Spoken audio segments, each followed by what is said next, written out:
Assalamualaikum warahmatullahi wabarakatuh. Salam sejahtera untuk kita semua. Salam Om Swastiastu, nama budaya, salam kebajikan. Perkenalkan, saya Kusyuka Agamane, perwakilan dari kelompok 7. Di sini kami ingin menampilkan tentang kebudayaan yang ada di Jawa Timur untuk memenuhi tugas komunikasi antar budaya dengan dosen pengampu Ibu Widya Stiana Vistawijaya, SIKOM, MIKOM. Selamat menyaksikan.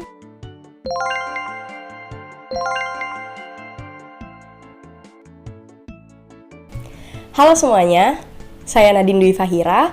Di sini saya akan menjelaskan sistem bahasa dari Jawa Timur. Jawa Timur sendiri memiliki 3 bahasa, yaitu bahasa Bajo, bahasa Jawa, dan bahasa Madura. Kali ini kita akan membahas mengenai bahasa Jawa yang ada di Jawa Timur. Bahasa Jawa yang dituturkan di Provinsi Jawa Timur sendiri terdiri atas 4 dialek. Yang pertama, dialek Jawa Timur, yang kedua, dialek Osing, yang ketiga, dialek Tengger, dan yang terakhir, dialek Solo. Dialek Jawa Timur tersebar di sekitar Surabaya ke arah timur sampai ke Jember, ke arah utara sampai Kabupaten Malang, dan ke arah barat sampai Bojonegoro.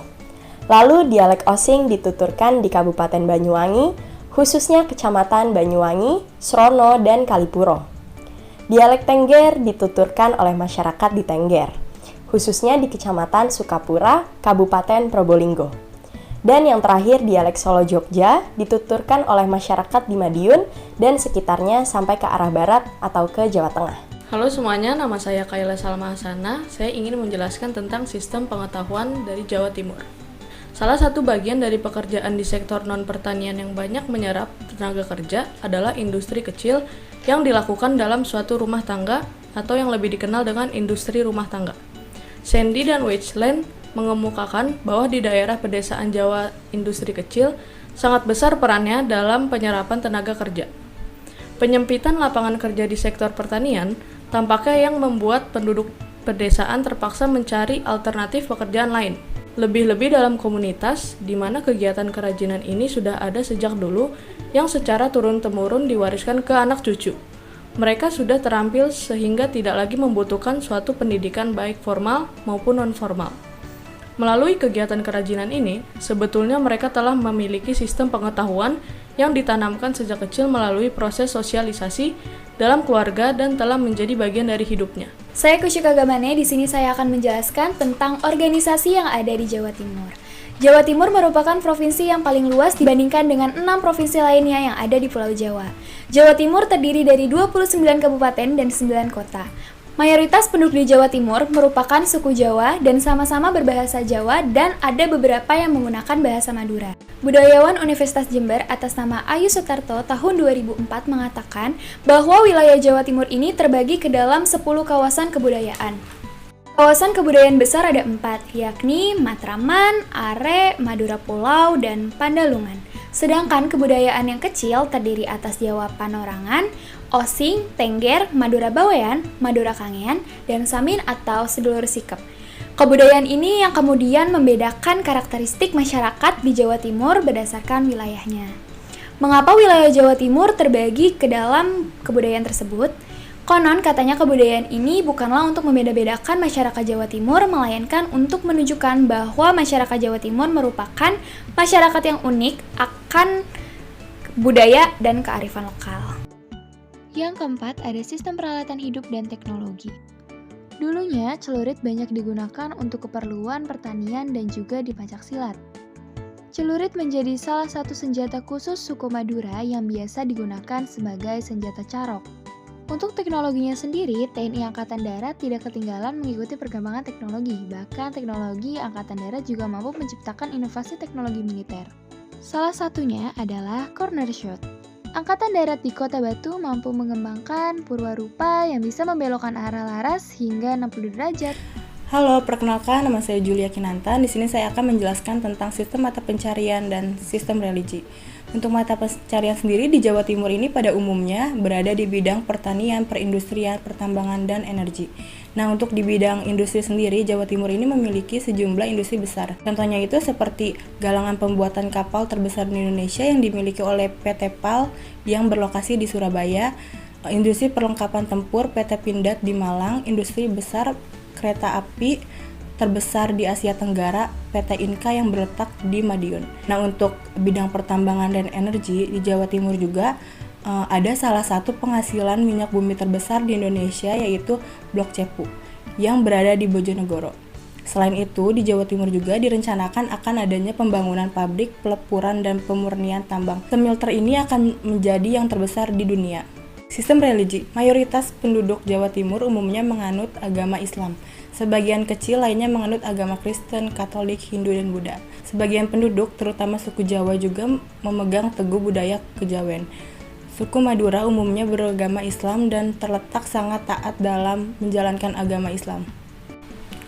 Perkenalkan, nama saya Ilyasa. Saya akan menjelaskan sistem kesenian dari daerah Jawa Timur.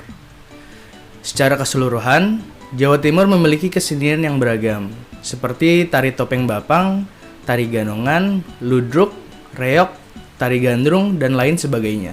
Pementasan reok disertai dengan jaran kepang atau kuda lumping yang biasanya kental dengan suasana supranatural. Sementara itu, seni ludruk merupakan salah satu kesenian Jawa Timur yang cukup terkenal, di mana dalam pementasannya, para pemainnya adalah laki-laki. Berbeda dengan ketoprak yang menceritakan kehidupan di istana, ludruk menceritakan kehidupan sehari-hari rakyat jelata, yang seringkali dibumbui dengan humor dan kritik sosial. Upacara adat yang ada di Jawa Timur. Yang pertama ada upacara ngurit. Upacara ngurit adalah upacara yang berhubungan dengan pertanian. Upacara ini dimaksudkan untuk permohonan, perlindungan, dan ucapan terima kasih kepada Sang Pencipta. Upacara ini dilakukan pada saat menaburkan benih. Pada saat benih ditabur, diadakan selamatan dengan sajian nasi golong, jenang abang jenang, sengkolo cok bakal, dan jerawan ayam atau isi perut ayam. Cok bakal merupakan sajian inti dalam budaya Jawa. Upacara dimaksudkan agar benih yang ditaburkan dapat subur, dan upacara selanjutnya dilakukan pada saat tandur atau menanam. Sama halnya dengan penyebaran benih. Yang kedua ada upacara adat Kasada Bromo. Upacara adat Kasada Bromo yang juga disebut Iatnya Kasada merupakan ritual adat yang digelar oleh orang-orang suku Tengger, Bromo, Jawa Timur. Upacara adat Kasada Bromo diadakan setiap setahun sekali saat datangnya bulan purnama pada bulan Kasada atau ke-10 menurut kalender Jawa. Namun, menurut kalender Tengger, upacara dilakukan pada bulan ke-12. Warga yang ikut upacara berkumpul di hamparan pasir atau Segara Wedi untuk berdoa dan memberi sesaji di kaki Gunung Bromo. Tujuan upacara ini adalah sebagai bentuk penghormatan kepada leluhur, memohon agar hasil panen melimpah dan menolak bala atau bahaya. 3. Upacara adat Temu Manten Pegon. Upacara adat Temu Manten Pegon Jawa Timur adalah proses pertemuan antara pihak mempelai laki-laki dan pihak mempelai perempuan. Tradisi ini terkenal di kota Surabaya. Manten Pegon atau pengantin pegon merupakan pengantin yang dirias sedemikian rupa. Riasan yang dilakukan merupakan akulturasi budaya antara Arab, Jawa, Belanda, dan Cina. Gabungan budaya tersebut menjadi warna dominan dalam busana para pengantin dan rombongan pengantin. Saat prosesi pertemuan pengantin ini dilaksanakan, ternyata dengan cara diarak, yaitu mengarak pihak pengantin pria dan rombongan guna untuk menjemput pengantin perempuan, di mana telah ditemukan keduanya kembali diarak keliling oleh rombongan. Kegiatan ini menarik perhatian para warga karena dilakukan secara cukup meriah. 4. Tedak Siten merupakan upacara adat Jawa Timur yang diadakan karena adanya kepercayaan sementara orang bahwa tanah merupakan kekuatan gaib.